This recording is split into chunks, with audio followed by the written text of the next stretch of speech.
Une toute première réunion à Kinshasa Funa après la disparition brusque de l'inspecteur principal provincial M. Basile Epoka, le directeur provincial de l'EPST Kinfuna M. Jean-Marie Mvunzi a organisé une grande rencontre ce samedi 20 avril dans les enceintes de l'Institut Boyokani. Nous sommes dans la sous-division des Kalam 1. Au menu, conscientiser le chef d'établissement des écoles privées agréées et publiques sur les déroulements sans faille de la session préliminaire des examens d'État tels que le calendrier scolaire le prévoit pour les 6 mai 2024 prochain, tout en regrettant le décès de son collaborateur direct, l'UPP Basile Epoka. Le prophète Jean-Marie Mvunzi a profité de l'occasion pour lancer tout de même un vibrant appel à tous les intervenants de la hors-session à Kinfuna de pouvoir se conformer aux instructions officielles. Merci beaucoup. Le sentiment pratiquement morose par rapport à la mort qui a frappé notre province, surtout moi-même, parce qu'il était un proche pour moi.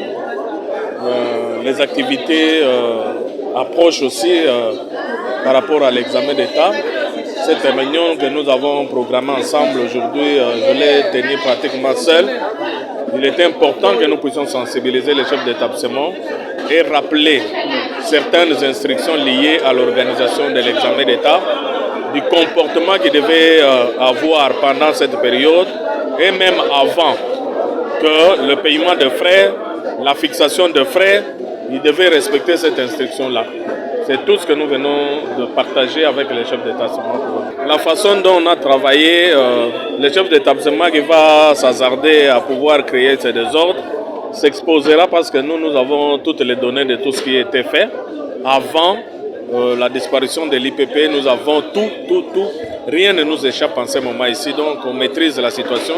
Que les chefs d'établissement restent dans le bon sens, que chacun respecte sa personnalité au départ, ensuite craindre l'application de la loi, parce que celui qui va se tromper risquera gros par rapport à cela.